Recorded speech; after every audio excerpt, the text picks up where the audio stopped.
Brandon Miller has been one of the least talked about rookies in the NBA. Granted, he hasn't had a standout rookie season, at least compared to what Victor Wembanyama is doing, or even a guy like Chet Holmgren is doing. But Miller has shown a ton of promise in his rookie season, and honestly, this is what I expected to see out of Brandon Miller as a rookie. A lot of promise that made him a top 3 to 4 lock among prospects in the 2023 draft has been showcased in his rookie season. Promise that gave him one of the highest floors in the draft, while also the tools that give him a relatively high ceiling. In this video, I'm going to be breaking down Brandon Miller's rookie season up to this point, and why you should be viewing him as one of the next great NBA wings. But quickly before we go any further, if you're new and like basketball, I'd really appreciate it if you would like, subscribe, and hit the notification bell to be notified whenever I release a video. I make videos about basketball all the time, and liking and subscribing are the two best ways that can help me out in the YouTube algorithm, help support the channel, and help me reach my goal of 10,000 subscribers by the end of the season. Let's try and get 100 likes on this video so YouTube will recommend it to others. Anyways, let's talk about Brandon Miller.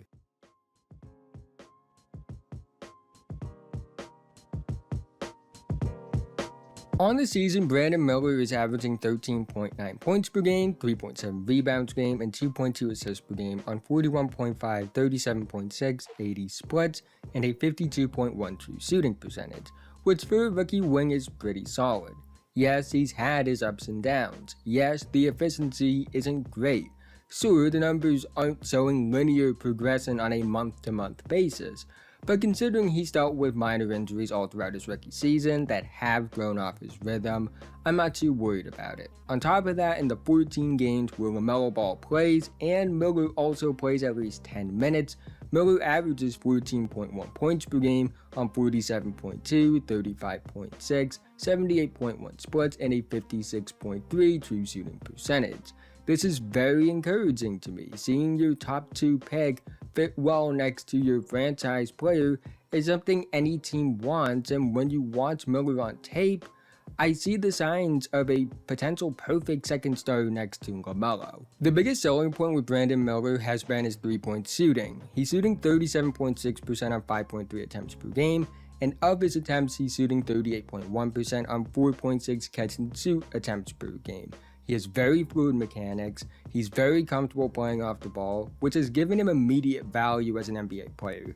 This combined with his height at 6'9" makes Miller one of the best perimeter wing threats right now as a rookie, and this skill was something that was a major floor raiser for Miller entering the NBA. If you're a wing that's tall and at least reliable as an off-ball shooter, you will have a role in the NBA. Miller has proven he already is good at that, and it makes him valuable right now as a rookie. On top of that, Miller has very promising indicators within his already encouraging 3-point shooting numbers.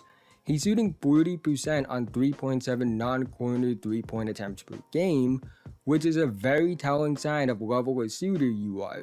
A player's ability as a non-corner 3-point shooter is very telling about how good of a 3-point shooter they actually are, because it tells you how they're shooting from 3 from the farthest distance possible in terms of minimums from beyond the arc. And for Brandon Miller, the fact he's actually more efficient on higher volume in terms of non-corner 3s than corner 3s is very encouraging. Another area I'm impressed with Miller is his connecting playmaking. Despite having really good scoring tools, Miller isn't a selfish player. He can make that extra pass, he can make good reads attacking closeouts, he has good vision, has good feel for the game, and it adds to his value as a player in terms of offensive range. Because he's a good shooter, you have to focus on him, but if you focus on him too much, he is more than capable of finding an open man or making the right read.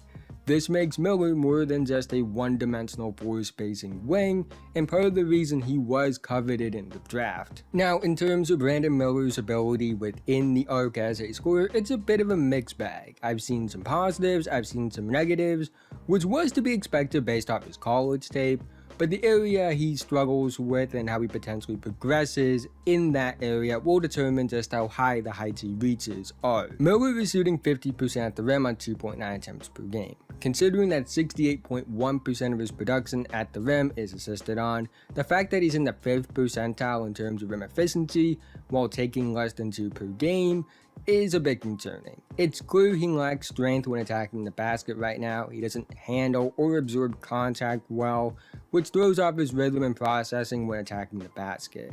Also, his lack of burst and quickness on the ball does hurt him a bit in this regard. Now, he's not a lost cause at the rim. I think he's very good at attacking closeouts, and as a cutter, he does thrive in off-ball rim scoring scenarios, and that is valuable for a player that teams will focus on as a three-point shooter a lot. And at the same time though, he will need to improve as an on-ball rim pressure threat, and I do believe adding more functional strength to his frame would do him wonders in this area. However, while I have concerns with Brandon Miller at the rim and do believe that will be the major swing factor in just how good of a player he is, I'm actually really impressed with his ability in the mid-range area. According to Clean the Glass, Miller is shooting 36% on 3.1 short mid-range attempts per game, which are shots between 4 feet and just within 14 feet, and he's shooting 42% on 1.7 long mid-range attempts per game, which are shots between 14 feet and just within the 3-point line. He's also showcasing promise off the bounce in the mid-range area, as he's shooting 37.5% on 2 mid-range pull-up attempts per game. He creates about half of his own shots from the mid-range area, and this is where he thrives most on the ball. He's fluid in terms of his mechanics on pull-ups, he has good touch on floaters, and I've seen flashes of a step back and turnaround game, which will expand his value if he improves on them. I think the mid-range will be what expands Miller's offense because he's already a good 3-point shooter, and the mid-range will be another area defenses have to focus on. Because I think he's good right now, I think getting better at it will only make him more of a threat as a scorer. It will be able to be used as a leverage to open up easier opportunities at the basket for him, which I think, on top of potentially adding more strength, really could make his efficiency at the rim go up.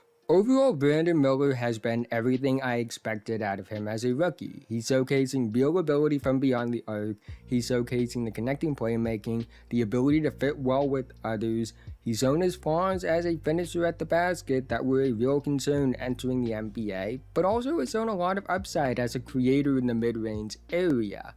I don't see a world where Miller is worse than what he is right now.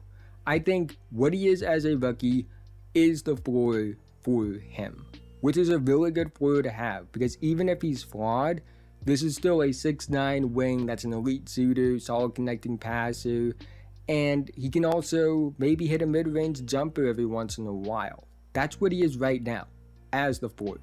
He can be a lot more than that. Just because he has a high floor, just because he was a bit older for a one-and-done freshman entering the NBA, doesn't mean he's done getting better and doesn't have upside. First of all, 21 is really young for a player in terms of stage of development. It's not like he's 25 turning 26 years old. He can still get a lot better. He's the same age that Shai Gilgeous-Alexander, Tyrese Halliburton, De'Aaron Fox, Tyrese Maxey, and Jaylen Brown were in their second NBA seasons. I think 1 year in the league in terms of experience isn't big enough of a gap for me to act like Miller is close to his ceiling already, because none of the players I just named were close to their ceiling at the same age as Miller is now. But the bigger thing for me is he's already made massive amounts of improvement. The player he was during the summer at Nike EYBL prior to his senior season of high school compared to what he was as a freshman at Alabama is noticeably different.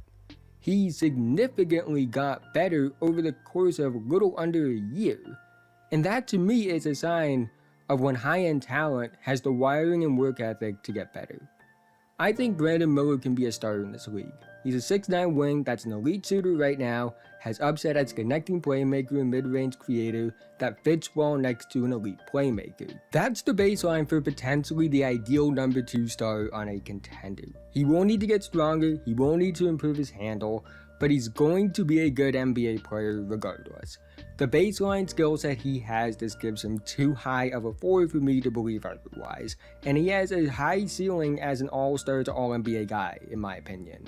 How high the heights he reaches are based off how much he improves on his swing factor skills, but I can't wait to see how his career turns out, because he's going to be a very good player for a very long time. I have all the confidence in the world that will be the case for his NBA career. But that's the end of this video. If you made it to this point, thank you so much. Again, haven't already, like, subscribe, hit notification bell, notify whenever I release a video. I make videos about basketball all the time, and liking and subscribing are the two best ways that can help me on the YouTube algorithm, help support the channel, and I'm going to reach my goal of 10,000 subscribers by the end of the season. Let's try and get 100 likes on this video so YouTube will recommend to others. Let me know what you think about Brandon Miller in the comment section below. How good do you think he's going to be? Was he the right pick at 2nd overall? What do you think the best possible outcome for his NBA career is? Let me know all that down below. But with that being said, have a nice day, and I'll see you guys in the next one.